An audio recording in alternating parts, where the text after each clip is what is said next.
I love Mike Hanson Archives. Hello folks, it's Mike Hanson here. Sorry to interrupt your classic viewing here on YouTube, but I just want to take a second to tell you, most of y'all know that I was the producer for Alex Jones and Jeff Davis from 1995 till 2010, and I'm busy editing and putting up all these old VHS tapes from the 1990s up on YouTube. So be sure to subscribe to Mike Hanson Archives on YouTube, and Hanson Archives is our new one, and our newest new one is Waco Archives. Anything we've done with Waco, we're going to put it up there for you. And just to let you know, we're funding it by, if you send $25 to 901 St. Joseph Street in Gonzales, Texas, 78629, we'll send you a copy of my new book, Bohemian Grove, Cult of Conspiracy, when Alex Jones and I snuck into the Bohemian Grove. So we'll get you right back to your viewing here. Back in the 1990s, a lot of stuff has been predicted on these historical tapes, and I want to get them up on YouTube before they completely ruin. Those tapes usually are good for about 10 years, and they're about 27 years old now, so we're trying to get them up as fast as we can. We bought all the equipment, we've hired people, and if you'd like to call us and put it on a credit card, our number is 830-672-3089. 830-672-3089. All right, thanks a lot and God bless. We'll see you next time right here on YouTube. Hello, Austin, Texas. I hope we are back. Okay, Mystery Babylon Religion. Let me just read a little bit about Mystery Babylon Religion.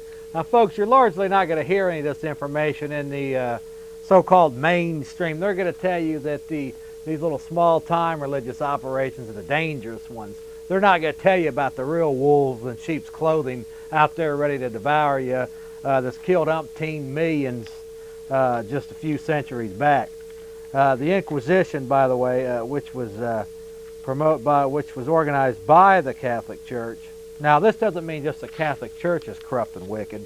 Quite frankly, my Bible doesn't even talk about Catholics or Baptists or Pentecostals or Episcopalians or any of this. So the bottom line is that all of the organized religions are man-made, not God-made, and are part of the Obey Caesar package, which keeps us enslaved into the system. But let me just read here from Mystery Babylon Religion, that so openly corrupt did the fallen church become in the Middle Ages, the Catholic Church. We can readily understand why in many places men rose up in protest. Many were those noble souls who rejected the false claims of the Pope, looking instead to the Lord Jesus for salvation and truth. These were called heretics and were bitterly persecuted by the Roman Catholic Church. One of the documents that ordered such persecutions was the inhuman Ad Esterpanda, issued by Pope Innocent IV in 1252. The document stated that heretics were to be crushed like venomous snakes. It formally approved the torture.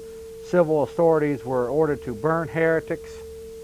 One of the most popular methods that was used but during the Inquisition was a rack, which is a long table on which the accused was tied by hands and feet, back down and stretched by rope and windlass. The Iron Virgin was a hollow instrument the size and figure of a woman. Blah, blah, blah. It goes on to tell you all about how great the Inquisition was. And when we want to start talking about cults, people, this antichrist media that's throwing out this line that anybody that's against what's going on in the world here is somehow the anti-government or the occult or all of this. They themselves are the propaganda masters, and they themselves are the hate ministers and the masters of propaganda, agents of propaganda, protecting the real wicked forces that are controlling this world right now. Not to defend these Heaven's Gate people, because like I say, I didn't know them or never even heard of them. But the fact is, when you want to start looking at cults and different groups and organizations that are wicked, you better start looking at the people that really control this world and the agents of misinformation and the agents of deception, being the media that perpetrate these lies upon us. Now with that, folks, we're going to go ahead and play now just about 25 minutes of the last ending of a video called Day 51, which has involved one of the so-called Davidians. It's the Branch Davidians, one of the so-called cults.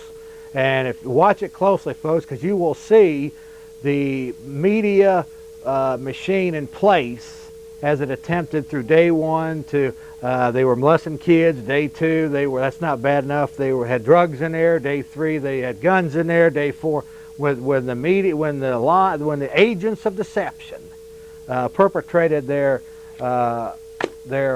finally, the statement was made that these people were suicidal in there, and that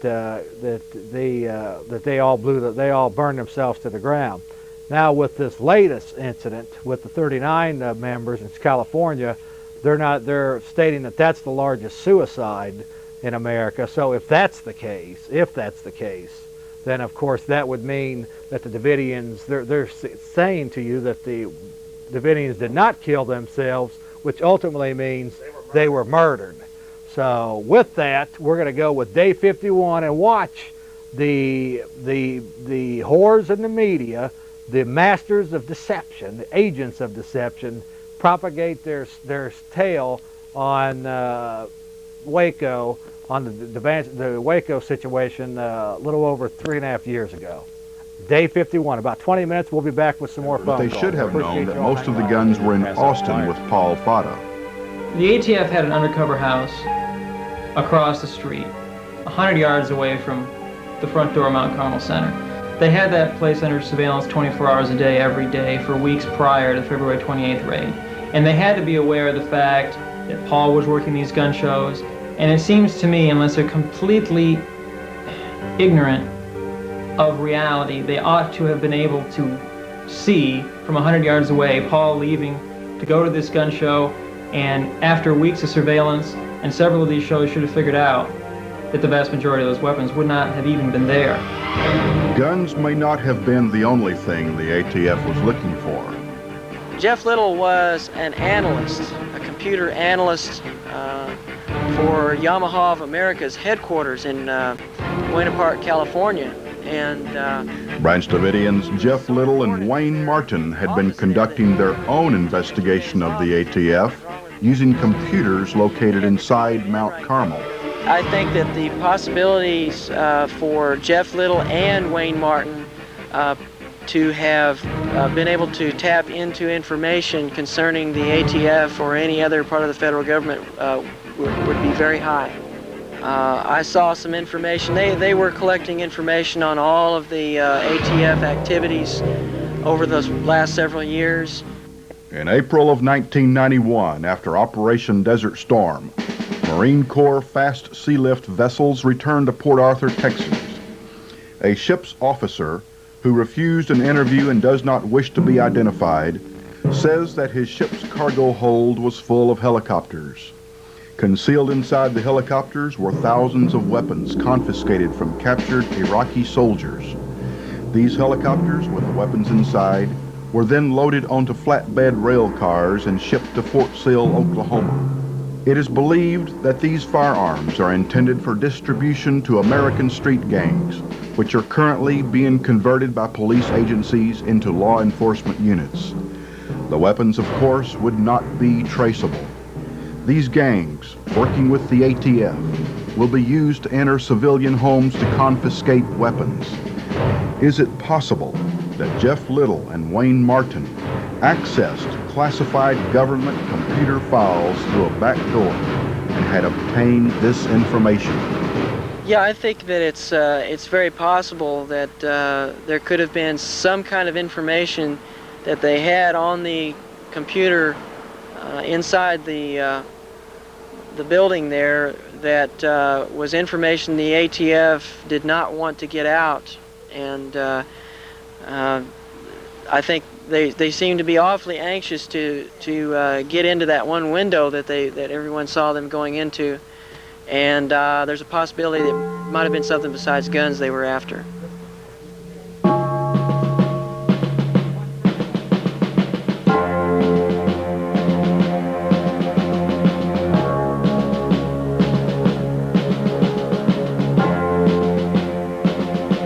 Evening settled in over the dark hills of central Texas and the long siege began.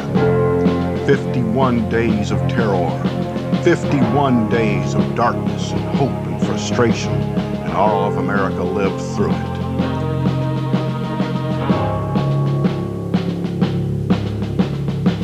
Never before in the history of law enforcement had so many personnel exerted so much effort for so little reason. The search warrant primarily listed conversion kits, which may have altered an AR-15 assault rifle, which might have been installed by the Branch Davidians, which could have created an illegal machine gun. To make such a weapon legal, a $200 tax must be paid. Therefore, the ATF and FBI ultimately spent $7 million in order to collect $200. Did the police believe David Koresh was a vicious criminal guilty of kidnapping, rape, murder, and all sorts of heinous crimes? No, they did not. McLennan County Sheriff Jack Harwell knew David on a first-name basis, and in 1987, following a shootout with George Roden, had arrested David and searched the property without incident.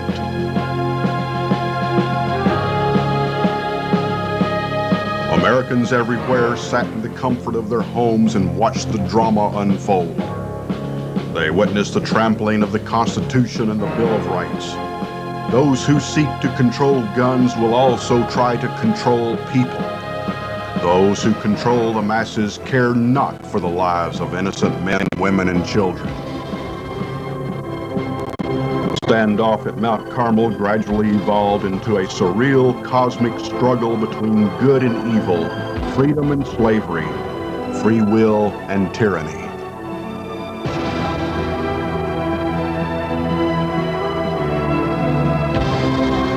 The next day, Monday, March 1, dawned clear and bright, however. A radio talk show host in Dallas, Ron Engelman, refused to toe the official government line and took up the cause of the Branch Davidians. I'll see you guys out there, and then I'll give you that book out there, the NAFTA agreements. I'm going to give you both. You can take the other one to the library out there. All right. The standoff continues in Waco this evening. The KGBS radio personality wants to take a van into the compound with 2 surgeons to treat any wounded Branch Davidians. We're treating these people worse than we treat prisoners of war. Prisoners of war get medical attention. Nobody is receiving medical attention in there. Could be any about Charlotte, you're not answering the question. You're talking around it. Just answer the question. Do you? No, I don't believe it. Okay, then if you don't believe...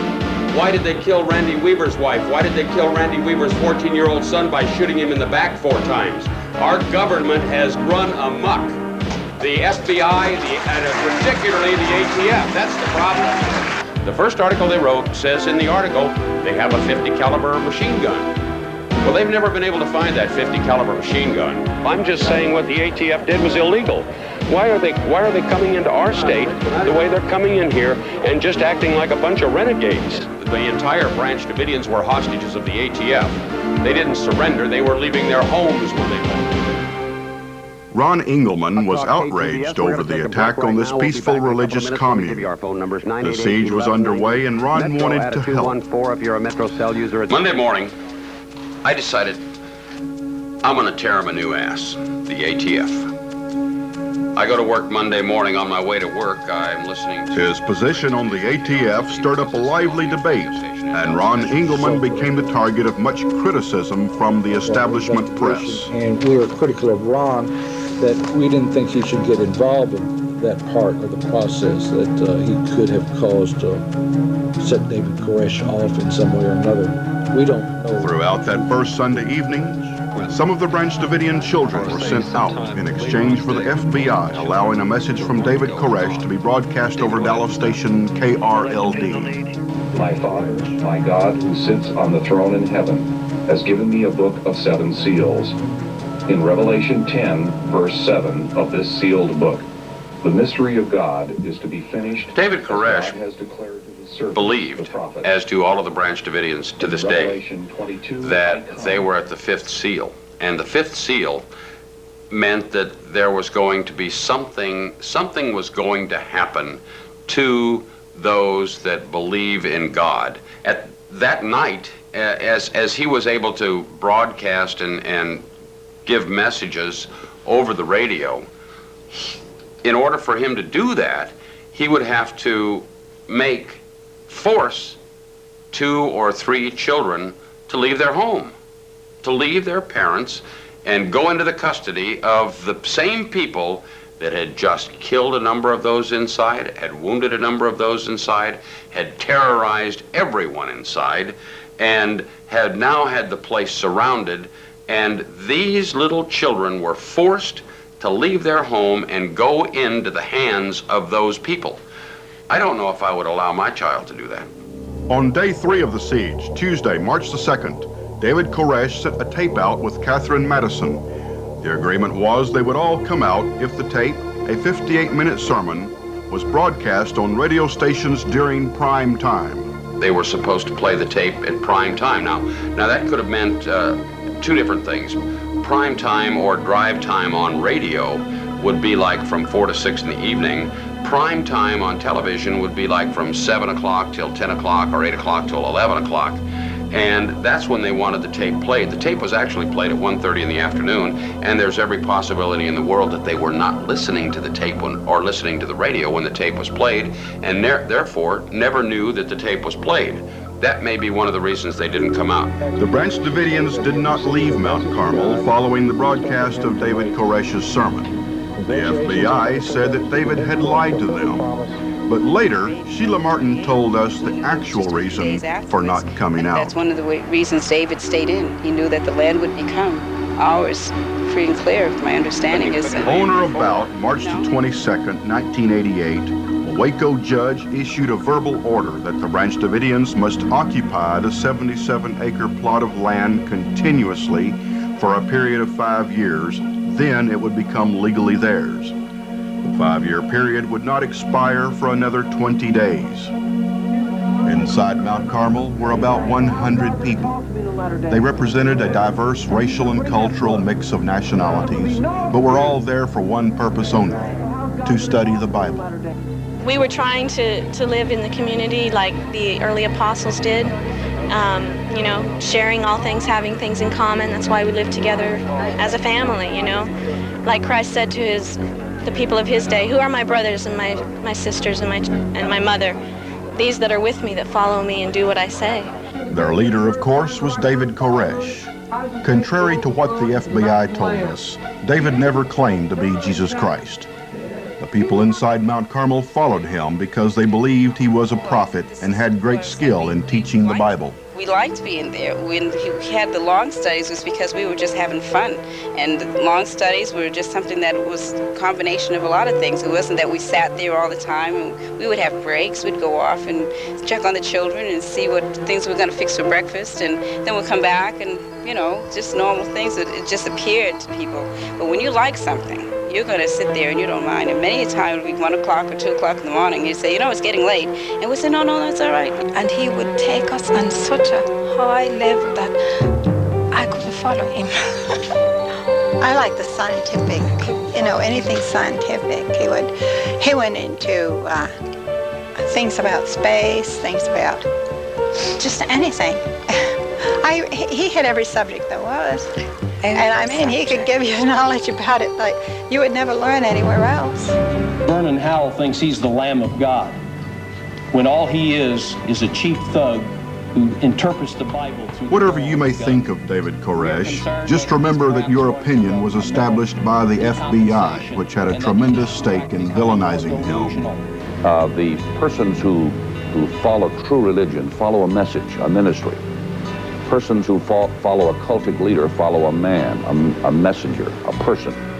And it's mainstream religious leaders such as Dr. Jerry Falwell joined the government's critical view of David Koresh. My main object was following truth. It was not following a person. Their religious beliefs, that's their belief. I mean, each person's religion is his own business. I mean, just like each person's politics is. I mean, those who lived near Mount Carmel, such as Walter Dulock, proprietor of a grocery store in Elk, knew the Branch Davidians and had no problem with them.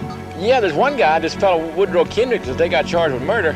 Why, he was not still alive. He run a charge account with him. There wasn't nothing wrong with that guy. I mean, I don't know about his personal life, but I mean, to me, he was just an average guy who walks in the store. It is true that David Koresh had children by some of the other women at Mount Carmel, but our investigation finds the charges of child abuse were false. There were several previous state investigations which also failed to produce any evidence of abuse, and the case was officially closed on April the 30th, 1992. We had no evidence, so it was a very frustrating time for us. Talk about this sex business there, I mean, with the underage girls. I don't know whether that's true or fact, or whether that's just, all I know is what I read in the paper, see on TV. And the Child Protective Agency was out there several times, and they couldn't find nothing wrong. So, I mean, I don't know what where all this stuff comes from. The siege wore on, and all communication with the outside world was cut off. A caller to Ron Engelman's talk show suggested the Branch Davidians move their satellite dish as an indication they were listening. If they're listening, move the satellite dish. He said, I think it's on Galaxy 6. He said, ask them if they're listening to move the satellite dish to Galaxy 1. The compound's phone lines have been diverted for a week, keeping David Koresh from the attention he apparently craves. But an FBI ban on contact with the media isn't keeping talk show host Ron Engelman from trying to reach the cult leader. Tuesday morning, he asked compound members over the air to move their satellite dish if they were listening to him. And about 2 minutes later, Ken comes back on the phone and says, the dish moved. They're listening to you. Then a caller to Engelman's show suggested a more visible sign. If they put a weird flag out that second-story window or something, it's going to get somebody's attention. Shortly after noon, a white flag appeared at the second-floor window and stayed there for half an hour. The Branch Davidians and David Koresh do want communications with us. They want me in there. They want the surgeons. In a later phone call, Branch Davidian member David Thibodeau told how it felt to realize that someone was trying to contact them. Running up and down the halls going, they're listening, move the satellite dish. It was a very high moment. It was very exciting. I just remember everybody just being so overwhelmed with joy that someone was listening, that we could communicate somehow to people. They'd cut us off. The longer they negotiate, the more the people can come out. Koresh, I don't know. He is strongly delusionary, very paranoid, probably sociopathic. He's locked in. I don't know if they'll get him out or not. Okay, Koresh. From the very first day, the news media deliberately sought out only those persons with ill feelings towards the Branch Davidians and David Koresh in particular. All that time, living right here in Waco was a gentleman who was not prejudiced and knew them well. I am Dewey Millay. I am a naturopathic doctor. I have lived in Waco about 6.5 years. About 5 years ago, I had some Branch Davidians come to me for nutritional health, and they became my patients, as it were. And of course, when the event happened, I said, my goodness. I started putting things together, and here all these people were being attacked, and those people are just like any other human beings. A lot of them had jobs outside of Mount Carmel. A lot of people didn't know that. David Jones, Maribel's son, was a mailman. And he had obviously an outside job, and they tied their money. They either tied 10 or 20% of their money to the church. Dr. Dewey Millay believes the media is heavily influenced by government, almost to the point of actual control. People who look at this have got to look at television and say, now, why are they telling me this? Is this a lie? And that will go a long way to educate the American people of knowing how to watch the news. People ask me, why watch Dan Rather? Because I like to see what he's telling the American people. Why is he telling me this? And 9 times out of 10, there's an agenda behind it. They're going to do something to us or for us in some way we're not going to be too happy about. If the American people just get smart and watch the news, they can't trust them at all. We saw what they did here at Mount Carmel. It was just incredible. We watched the press conference every day, and most generally we were found that they contradict themselves or they told an out-and-out lie.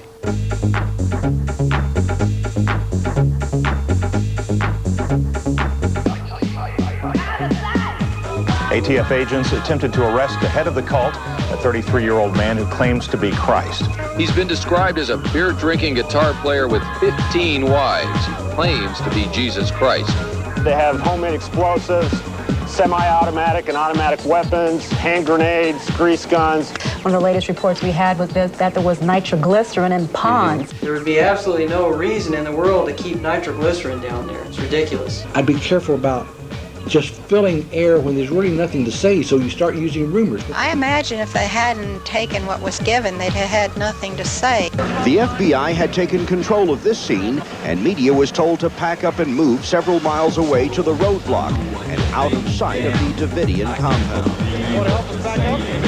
It didn't take long for the lights to start coming down and for the miles of cable to be pulled and packed up. Authorities knew we didn't want to move.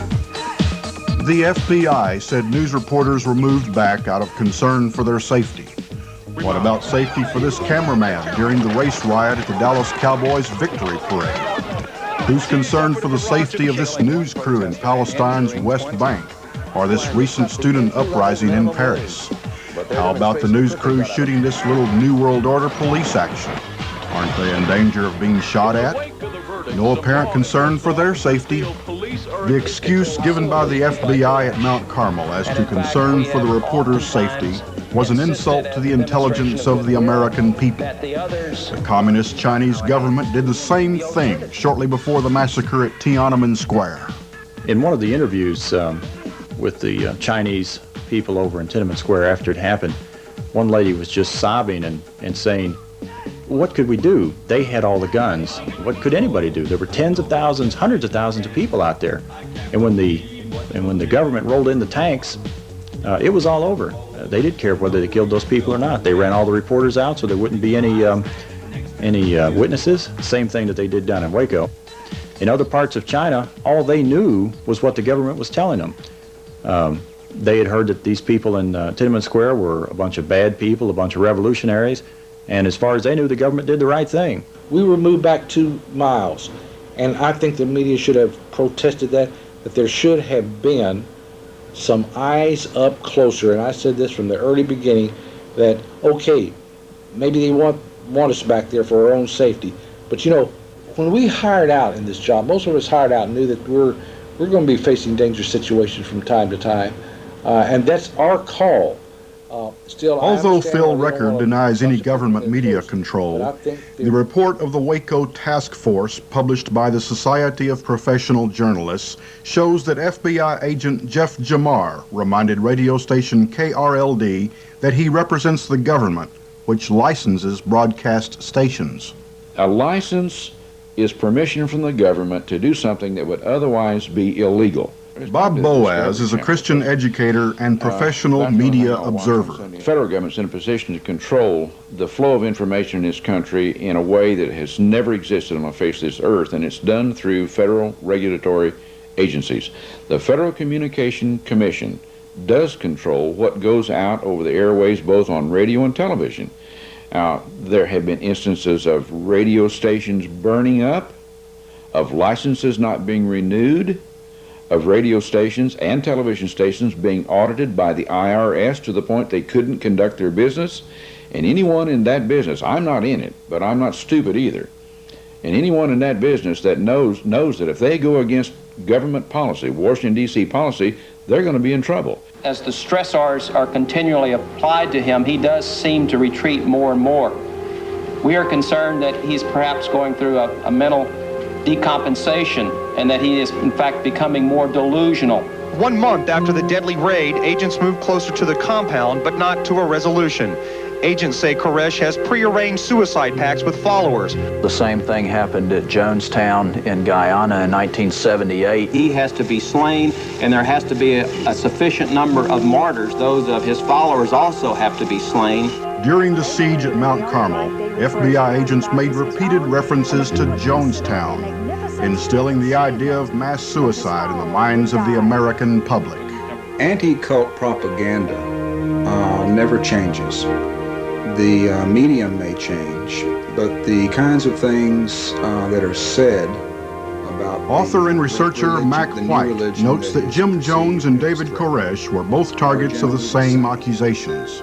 They generally tend to be accused of bizarre sexual practices. The early Christians were accused of that, as well as of incest and other things that the Roman public at that time found abhorrent. In our day, one way to quickly demonize someone in the press in such a way that they'll never be able to recover their public image and their credibility is to accuse them of being a child molester. And that was done in Koresh's case. White has studied the Jim Jones case for many years. He believes the Jonestown tragedy was not a mass suicide. The FBI, right after the fire, at its press conference, said that what had happened in Waco was another Jonestown. Now, by saying that, the FBI has invited us to take a closer look at Jonestown. Jim Jones wanted absolute control over every person in that compound, and he had it. The same thing is going on right now with Koresh in the compound in Waco. You know, I see... Ross is a deprogrammer for the Cult Awareness Network, which provided ATF officials with all those catchy phrases like child abuse, child sacrifice, illegal weapons, slavery, threats of mass destruction, and the alleged suicide pact. The history of the Cult Awareness Network, however, bears a closer examination. In 1959, Fidel Castro overthrew Batista and seized power in Cuba. Almost immediately, the CIA began plotting his assassination. One suggestion was the use of mind-altering drugs to make Castro go crazy during a speech, thereby losing his credibility with the Cuban people. Operation MK Ultra was initiated with the help of psychiatrists Drs. Margaret Singer and Lewis West. CIA operative Dr. Margaret Singer was the founder of the American Family Foundation. Jones had strong ties to the new left of the 70s, to persons like Huey Newton of the Black Panthers and to Dennis Banks of the American Indian Movement. And his church, the People's Temple, was by his own description, a Marxist organization. The leader of this Marxist organization, Jim Jones, had a boyhood friend named Dan Mitrione, who eventually went to work for the CIA, specializing in brainwashing techniques. In 1973, another CIA operator, George Blakey, made the initial $650,000 deposit on the land in Guyana, which became Jonestown. At the same time, Operation MK Ultra began directing its attention on religious cults. There have been many allegations over the years that in some way the CIA's MK Ultra program may have been involved in what happened at Jonestown, and that perhaps in this way Jones was manipulated through drugs or hypnosis. After the tragedy at Jonestown in 1978, Dr. Margaret Singer's American Family Foundation changed its name to the Cult Awareness Network. So it's ironic that Jonestown, which the FBI used to explain away what happened in Waco, was itself a likely conspiracy. 900 people died in the steamy jungle of Guyana, so 100 more on the plains of central Texas wouldn't matter. When you have no regard for human life, numbers are not important.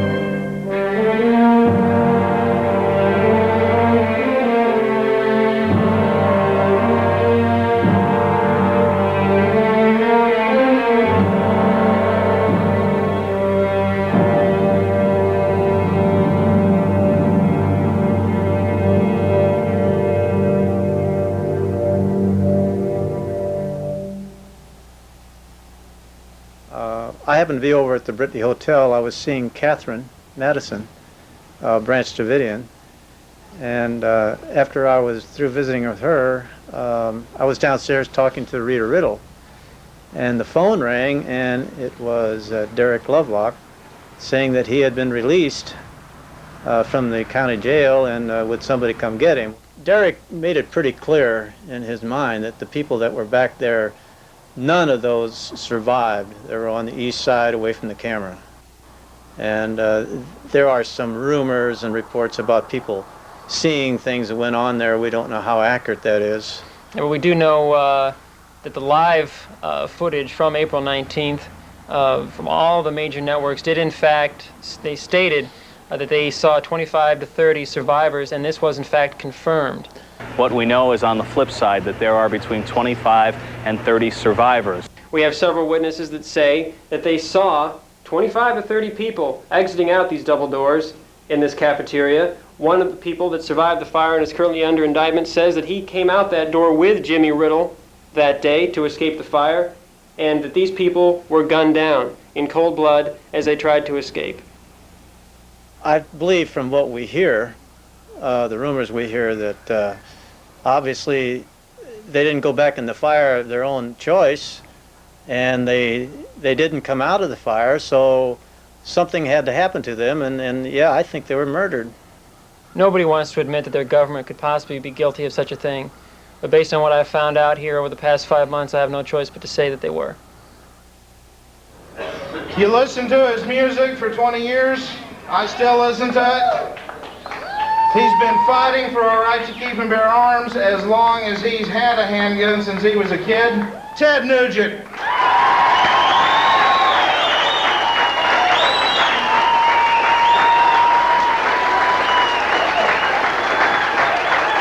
Thank you very much.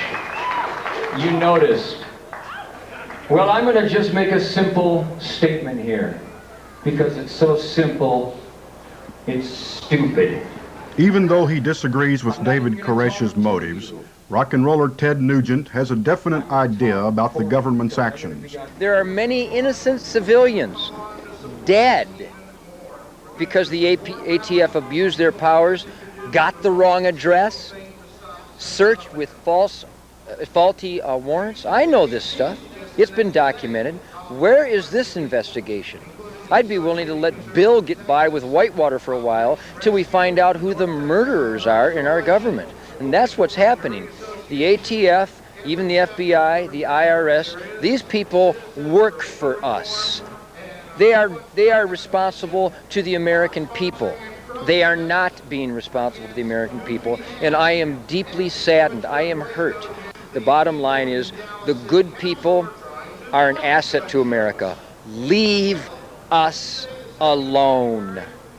The only real security of liberty in our country is the jealousy and circumspection of the people themselves. Let them be watchful over their rulers. Should they find a combination against them, they have, thank God, the ultimate remedy. That power which created the government can destroy it. Amen. Should the government on trial be found to want amendments, those amendments can be made in a regular method, in a mode prescribed by the Constitution itself. I was taught the same things that most of you were taught. I've learned differently. And we all have that responsibility. And those who died will have died in vain if we leave here today and forget what has happened. Amen. Amen. Mr. Engelman. Amen. Amen.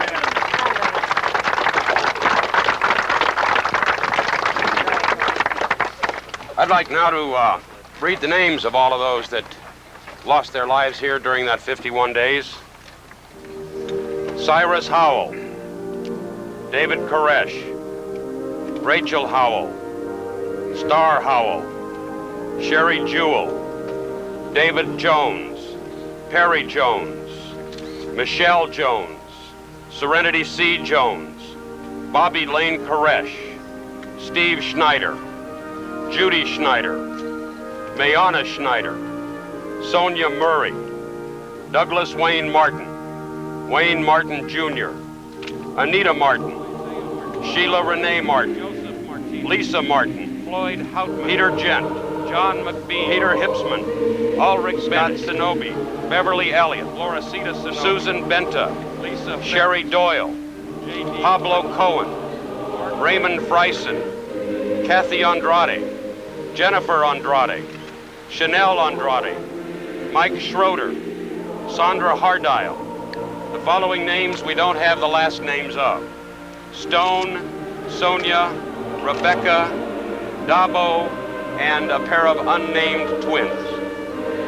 BATF agents also lost their lives here, and we're here to memorialize all of those that lost their lives.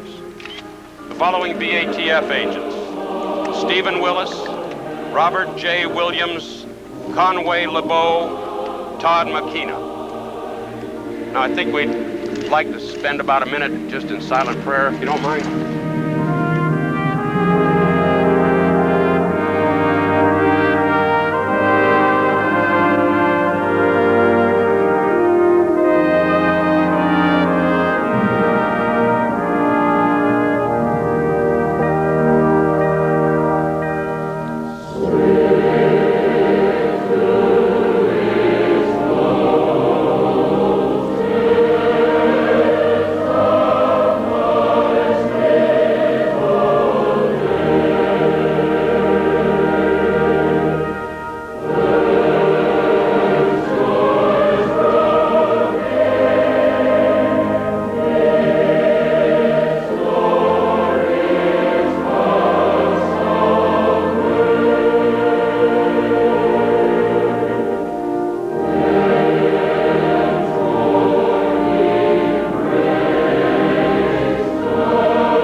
But you've got to remember one thing, all through the Bible, he's loving and kind. His mercy endures forever, but he's also a warrior, and he is coming back. Do you think he's going to come back? Yeah, the sooner the better.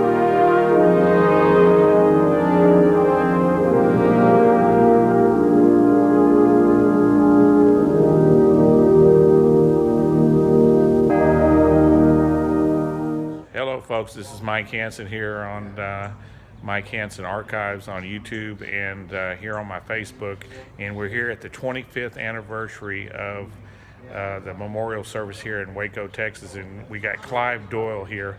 Can you tell us a little bit about what your thoughts are on the 25th anniversary here?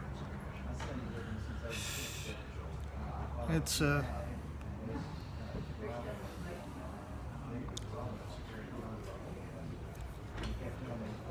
all right. Everybody knows you.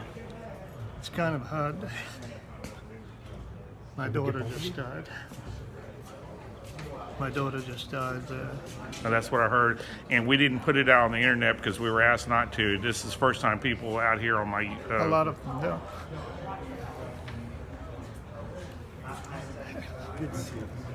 A lot of them don't know yet. That was your first daughter died at Mount Carmel, and this was your another daughter. This is my oldest daughter. It's my youngest that died in the fire. And Karen was coming down, had her plane booked. She was coming down for the memorial, and ended up dying in a head-on collision. A drunk driver. People up in Pennsylvania saying that it was deliberate, it wasn't an accident. Tried to run a cop off the road first. I guess the cop avoided it. Tried to run down another woman and she avoided it. Karen was third in line. So they say she died instantly, which is At least she didn't suffer too much. But seems like every year there's a few more to go. Yeah, it's just not many left. Clive, I'm so sorry for all the stuff that's happened to y'all, and hopefully it will get better. But like you always say, it's going to be better. It'll get worse before it gets better. Well, but once we're gone here, maybe. Well, you know, KRLD called me this morning. Well, what do you think the government's learned in 25 years? I said nothing, except don't have the press there filming everything. How are you doing? There's Desi. Okay, well, we're getting ready to start. Who do you got speaking this year? Phil Arnold, James Tabor, I believe, Catherine Wessinger, Mary Lindborn wants to say a little bit. Oh, good. Oh, I can't wait to see her. So there's a lot of people. All right, well, we're getting started here, folks. I hope y'all can make it here for the 25th anniversary here. And what's the address here? If they can still make it? 701. 701 Jefferson, Waco, Texas.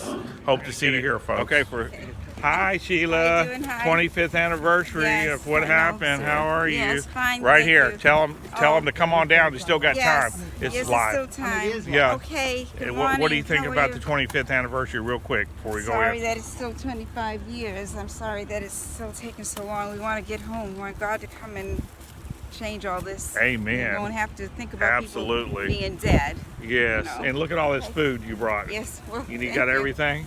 Yes, Well, we I still think got so. time to get here. Okay. April 19th, No, it's just plain bread. 2018.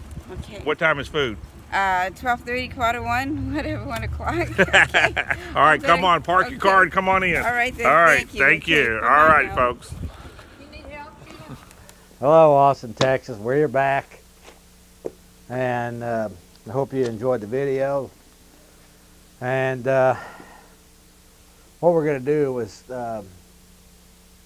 since this is kind of the Waco show, we're going to go ahead and play about 15-20 minutes of The Big Lie Continued, and when we get back, maybe we'll take some calls. I want to say that I appreciate my crew tonight. And it's kind of been, if you've been watching, it's kind of been a other than my producer yelling at me, it's kind of been a saddening show for me. But if you are, say, if you're interested in going to see Mount Carmel, the 4th annual anniversary memorial service, you can do that.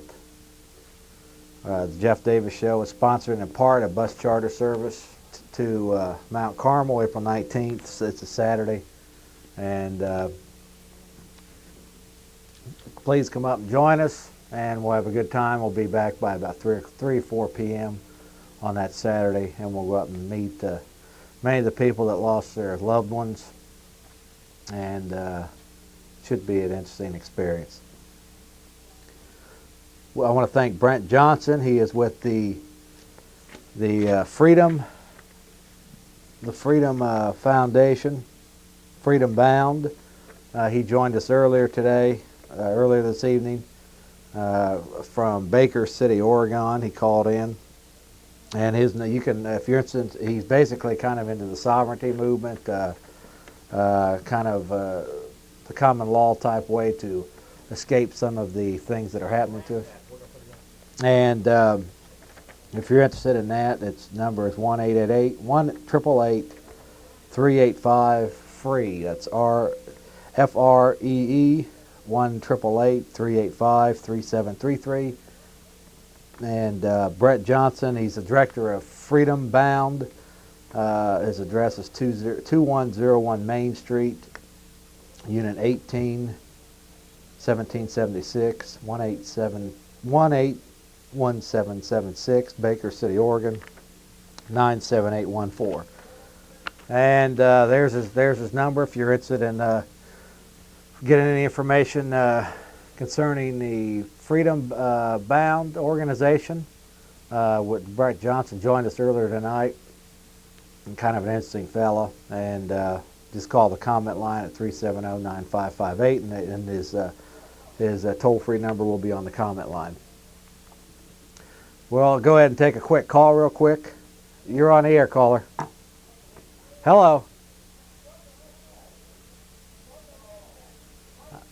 Okay, we got one more thing we want to mention here, land patents. I know there were some callers that called earlier about that. If you're interested in doing your land patent. Michael Lee Stone is the person that I guess you get hold of for that. Care of Mills, Wyoming. What is that, Linda? Is that 82644? And his phone number is area code 307-234-7608. And we'll go ahead. We got a full slate of calls. We'll go ahead and take some calls to let the people have a chance to talk. Hello, Jeff. How you doing, sir? This is Vato. You been doing all right? Doing all right, and you? Good. I'm hanging in there. Listen, I didn't know that these people were shot when they're running out the back door. This is the first time I heard about that. It is? Yeah. Well, that's what the claims were in the video. They were shot by the ATF agents? I mean, the FBI? That's what they were claiming in the video. What'd you think? Wow, I didn't know that. I mean, it's the first I've heard of that. I mean, that's wow, man, that's shameful. I mean, Jesus, what can you say? Listen, I was wondering if you guys might have in the future the best of comment line. Maybe do a little segment of that, maybe like 10 or 15 minutes of it. What do you mean by the best of the comment line? You know, you got a comment line, right? Oh, you mean play some of them back? Yeah, or read them out. You know, that'd be fun. You know, I'd like to hear some of that. Hey, do you want to come on the program? Sure. Okay, we're going to get that done. All right. When's it, like the next month or so? Yeah, that'd be fine. Listen, I'm interested to hear your story about the lead-based paint. Oh, okay. Cool. I got a lot of other subjects I can touch on too as well. Good. Listen, but I really enjoy your show and keep up the good work. And maybe you guys might someday do that little segment on the best of comment line. You know, because I bet you get a lot of interesting comments. Yeah, most of them are just people, they're cussing me out or something. Oh, really? Yeah, but I don't. They're wasting their time. Yeah. If they don't have any better thing, I've challenged people to call up here and dispute any of the information that I put out. Listen, have you heard of this Mobius guy? You were going to have him on, weren't you? Yeah, I had gotten a call from somebody concerning that, but then he never made it down for some reason, so I don't know what happened to him. He didn't get locked up or anything, did he? That I don't know. I haven't been keeping up with him. Okay, buddy. We'll keep up the good work. I appreciate it. Okay, bye-bye. Appreciate it. Yeah, we get a lot of good comments too. Yeah, I appreciate the good comments as well. Caller, you're on the air. Hello.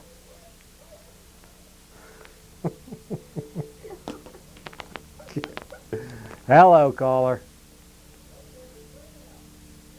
Well, two of them are already green, so what does that mean? We're screening them, hold on. Whatever. Why don't we just go to the video? Folks, that was one more video I want to get out, about 15-20 minutes of it. It's The Big Lie 2 continued, and it kind of ties in with our show. I want to invite y'all again to come on up to Waco with us, Saturday, April 19th. It's about 3 weeks away now, and call the comment line, and we'll get you a seat. And if you want to go up and meet some of these people, these so-called cultists, then come on up and join us. With that, we're going to go to about 15-20 minutes of The Big Lie 2. It's already set. It's another kind of take of what happened in Waco, and we're 3 weeks away, folks, from the day that I believe those people were torched and murdered in Waco, Texas, and that's why we're dedicating a large bit of this show to that issue.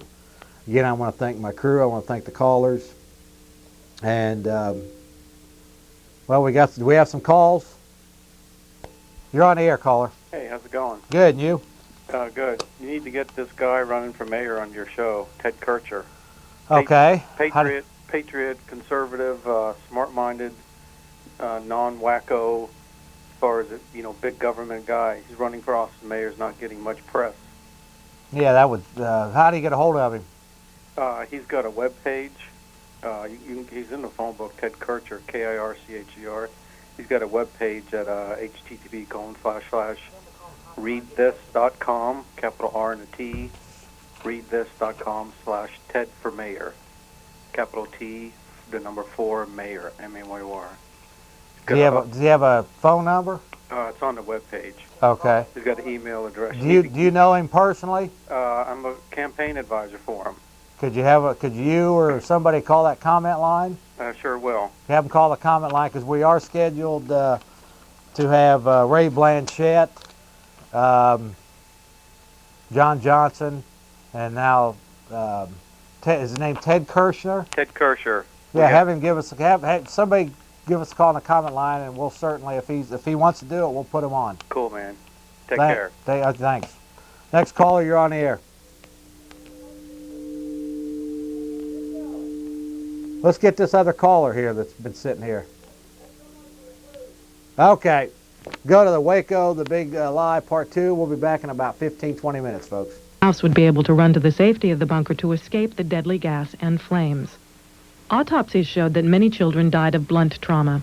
On the Maury Povich show, Coroner Rodney Crowe told how those children died.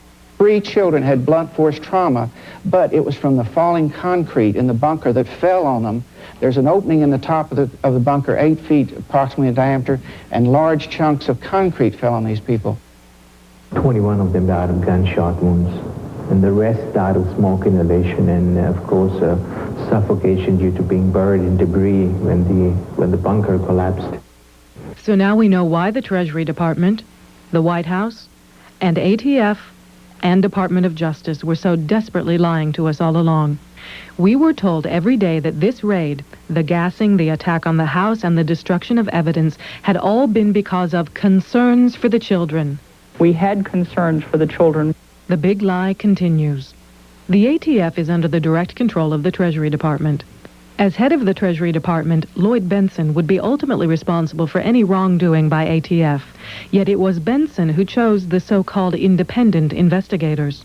Each of the 3 so-called independent investigators Benson chose had been involved directly in the planning, execution, or cover-up of the police firebombing of the headquarters of a group called MOVE in Philadelphia that resulted in the fiery deaths of MOVE members in a situation similar to Waco. According to the introductory letter from Treasury Secretary Lloyd Benson to President Clinton, the committee's report was supposed to be a vigorous and thorough investigation of the events leading to the loss of law enforcement and civilian lives near Waco, Texas on February 28, 1993. But on the cover of the report, it doesn't say it is a thorough investigation of the events in Waco. It says it is an investigation of Vernon Wayne Howell. Even in the Treasury's report, which was not released until September 1993, the ATF persists in calling the Branch Davidian house the heavily armed fortress-like compound, even though by now we have all seen that the house was a simply constructed masonite exterior frame home.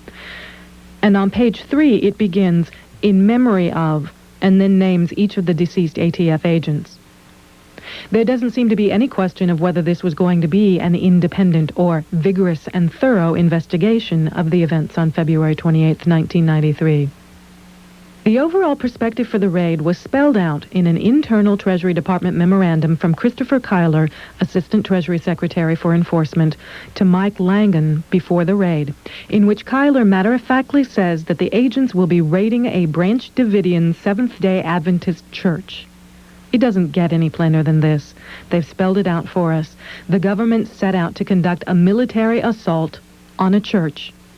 This same memorandum specifically says that the ATF raid will be assisted by state, local, and military authorities. Again, spelling it out for us, every level of government participated in this military terroristic attack on a church full of 140 men, women, and children. The results of the supposedly independent investigation, known as the Treasury Report, were released September 29, 1993. It berated ATF leadership for failing to cancel the raid when they knew the ATF had lost the element of surprise. ATF Director Stephen Higgins and others were forced to resign with full pensions. The ATF tried to make it seem that they were admitting error by blaming leaders for losing the element of surprise. And we had our plan down, we had a diversion down, all were put into effect, and they were waiting. What we had was someone who eliminated the element of surprise, which is what we needed. And in so doing, our agents walked into an ambush. The main problem we had, I don't believe is that we were outmaneuvered or outplanned. The problem we had is that we were outgunned. You know, they had bigger firearms than we had. They were able to shoot through doors. And due to that, you know, a lot of our agents were hurt. The ATF had the Branch Davidians under surveillance for over a month from the house across the street. They knew the land was completely flat. There could be no possibility of surprising the Branch Davidians with 100 men arriving in cattle cars visible from miles away. The Treasury report admits that ATF's own public relations person, Sharon Wheeler, contacted several Dallas television stations several days before the raid. The lie that the ATF lost the element of surprise was aided by the media while showing us this very edited piece of footage of the first day of the raid over and over, as an announcer would say, the ATF was met with a hail of gunfire. And just in case you somehow hadn't heard the ATF claim that the Branch Davidians were waiting for the ATF, within a week after Mount Carmel was burned to the ground, NBC television aired the government's official propaganda as a movie, showing Branch Davidians at all the windows with guns waiting for the ATF to arrive. If you have doubts that this was propaganda, consider that the Treasury report repeatedly states that U.S. Army Special Forces planned the raid and trained the agents. The ATF raid leader is former Special Forces, and even advisors to the independent investigators included Delta Force Special Forces. Then, get a copy of this Army Psychological Operations Training Manual, a how-to on propaganda that says that making a movie is an important element of military occupation. Another lie told by ATF in the official report says, on Wednesday, February 24th, ATF rescheduled its raid from Monday, March 1st to Sunday, February 28th, because it expected the Tribune-Herald to publish its Sinful Messiah series on Sunday. The warrants were signed on February 25th and expired on February 28th, the day the raid took place. The raid was never moved up a day, and these warrants weren't filed with the court until March 1st either. The ATF is lying when it claims they lost the element of surprise, and the ATF is lying when it says it moved the raid up a day so as not to lose the element of surprise. So were the Branch Davidians waiting for them, or is that a lie too? John McLemore is a reporter for KWTX Channel 10 television in Waco, Texas. Both he and cameraman Dan Maloney were present at Mount Carmel on February 28th, the day ATF raided Mount Carmel, and they claim to have filmed the scenes of the initial raid.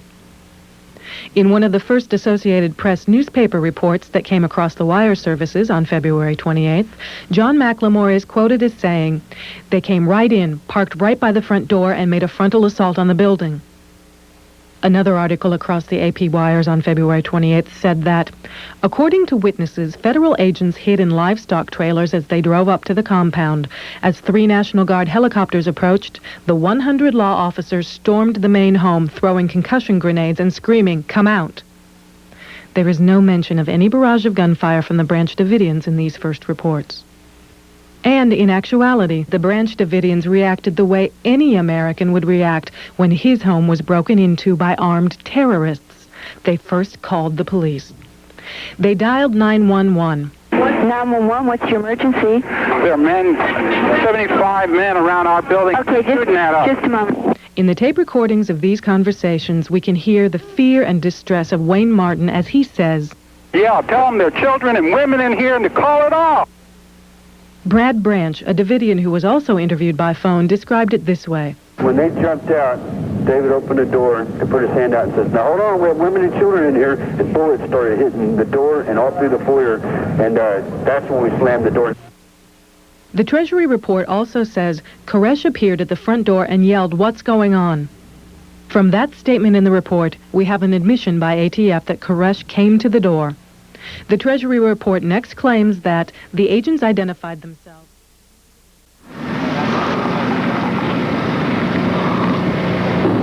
Get with the things on. I wonder why I couldn't see anything. What a big goddamn trouble, boy. Yeah. Has a cap on. Here we are. Waco, Texas, baby. Waco, Texas, Helicopter City, getting ready to go out on an operation here. Yeah. Training mission. You wait for the kid folks back home there, boys? Hello from Waco! Good morning, See another one of the birds getting ready to go up. We're going up with an 8-man team. 4 people in each bird.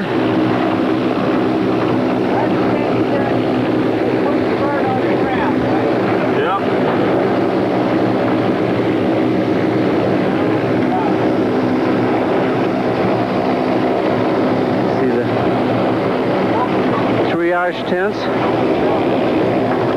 The medevac point here. Yeah, in a second I'm going to get a long shot of Satellite City down there.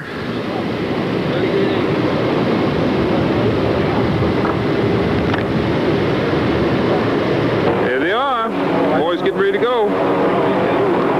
Hey, put this in your gear. Get ready to go up in the bird here and take a look over the area. And then in case we do something, we're going to supply air cover, I guess. Whatever.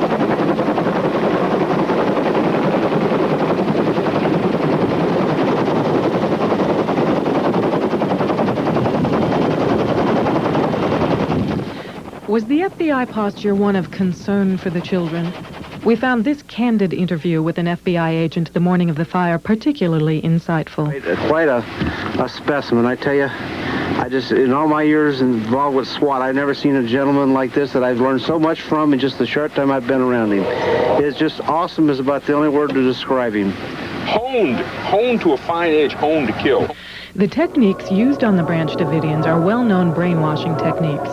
Cut off all communication with the outside world, all utilities, all food supplies, and subject the person to extreme stress. Lights, noise, tanks charging the windows, and constant propaganda on loudspeakers. As this tape segment from BBC reveals, various psychological weapons were available to the Justice Department and were examined for use on David Koresh. Hello, it's Mike Hanson, your good Facebook buddy and YouTube buddy. Here's Jeff Davis, my great friend. We're not social distancing. See, we're in 2020 now. Tell me about 1995. 1995. Well, that's what we're watching right now, Jeff. You caught me off guard with that. I don't know anything of what's going on in 19. Oh, about how the technology is going to bring world peace. Just give the shade here. That's Come true. on back. Yeah, this fella and myself were in the Channel Austin TV studios in Austin, Texas, public access. About 1995, 96, 97, 98, 99. And I said to Mike Hanson, we were in the control room, and I said to him, Mike, you know, I don't know anything about this internet too much of what people are talking about, but if it turns out to be anything like people are talking about, it could bring world peace and liberty. And guess what, folks? On this date, 6 June 2020, we're heading into world peace and liberty. We hope so. No, that's 100% guaranteed. Jeff Davis Show, official prediction.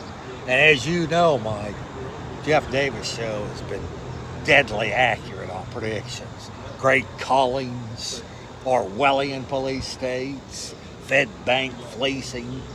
But this prediction, Jeff Davis Show prediction, is going to bring the greatest world peace and prosperity in the history of the world. That's it. Well, don't tell those protesters, because I actually told them, live and let live yesterday, and almost got beat up. Those protesters, those people out there at them rallies, just keep on going, baby, because we're marching our way right into a better place in this world. We hope so. Jeff Davis Show knows so just keep marching away and just keep going and going with love and peace, and before you know it, we're going to have heaven on earth. We're going to get right back That's to it, baby. We're going to take you back to 1996, folks. We'll see you later. Come on. Baby. God bless you. That's it. Hello, Austin, Texas. We're back, and we're just wrapping up tonight's show here. And I do appreciate you all hanging with us. Again, I want to thank my crew. Thank Joyce Isaacs from KBET Radio, fine lady, and all the other people that are involved in the production of this show. Of course, Joyce isn't involved in the production of the show, but she is a friend of mine and friend of the producers, and we just want to say hi to her.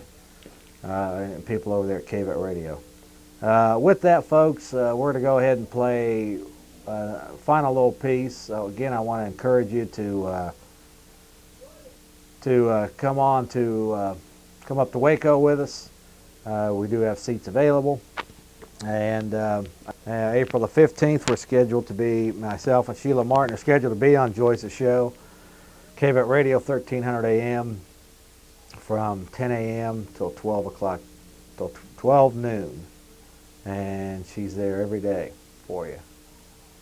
And with that, we're going to go ahead and, instead of our normal roll-in, we're going to go ahead and play the 17 Little Children. And God bless you. See you next week, Austin.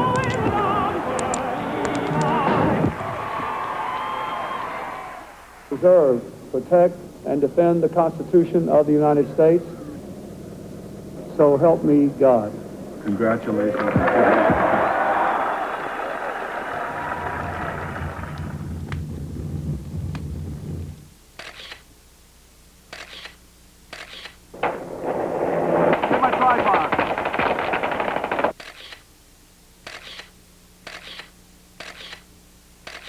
This was not a military assault where a body count was going to be added up at the end.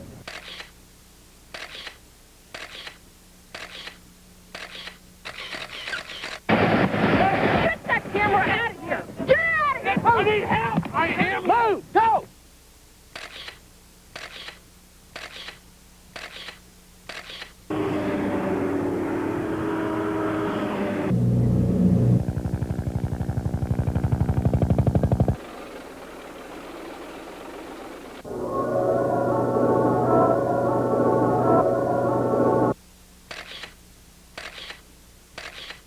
This is not an assault.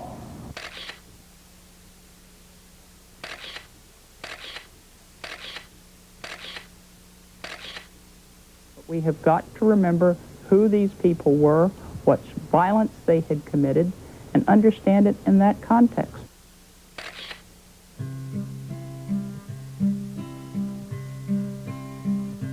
Just in case you don't remember, let me jog your memory. In a church they called the Waco compound, back in April '93, 17 little children, all so helpless and so small, died a senseless death of gas and flames. How many names can you recall? 17 little children. Don't it make you wonder why? 17 little children. How could they deserve to die? Maybe we should stop and ask ourselves, have we become so blind? Will 17 little children finally open up your mind? How did you sleep last night, Bill Clinton? Tell me, did you feel their pain? As 17 little children cried out and perished in the flames. Attorney General Janet Reno, I accept your offer to resign. How can you stand for law and order now when you won't answer to your crimes? 17 little children, all so helpless and so small. 17 little children, how many names can you recall? Maybe we should stop and ask ourselves, have we become so blind? Will 17 little children finally open up your mind? I've heard it said the Branch Davidians only got what they deserved, yet no one seems to know what laws were broken, what was in the warrant they never served. Yesterday I sold my TV set, stopped my subscription to the Times. To me it's plain to see the media was an accomplice to these crimes. 17 little children, don't it make you wonder why? 17 little children, how could they deserve to die? Maybe we should stop and ask ourselves, have we become so blind? Will 17 little children finally open up your mind? Open up your mind. Sorry to interrupt your classic viewing, but here is Jeff Davis. What is it? Legendary Jeff Davis show. And what should they do? Well, subscribe to... I gotta make my proper Okay, go ahead. introduction. Go ahead. Legendary Jeff Davis show, baby. From Central Texas, USA. Best in the world for 30 years. And you're watching some We're watching 25-year-old... Mike Hanson archives here on Facebook. Now, Mike, tell us about your... Okay, well, that's... You don't interrupt. Let's go right back to Jeff Davis. Stay tuned right here for more classics on this channel here, Hanson Archives. But to fund this station, I'm offering, if you send us $25, we'll send you a signed copy of Bohemian Grove, Cult of Conspiracy. It was forwarded by Tex Mars that just recently passed away. Also, Alex Jones has a chapter in here. And you know that's good. There's us in our younger days. But on the address that you see, send us $25 and we will send you a signed copy, or give us a call at 830-672-3089 and you can put it on a credit card. We'll send it right out. But that's what we need to help fund this channel, folks. So help us get all the classics uploaded to YouTube. We got hundreds and hundreds of old Alex Jones and Jeff Davis and a bunch of other patriots that we need to upload. About 25-year-old tapes. Go ahead. Yes, sir. All right. God bless the Republic.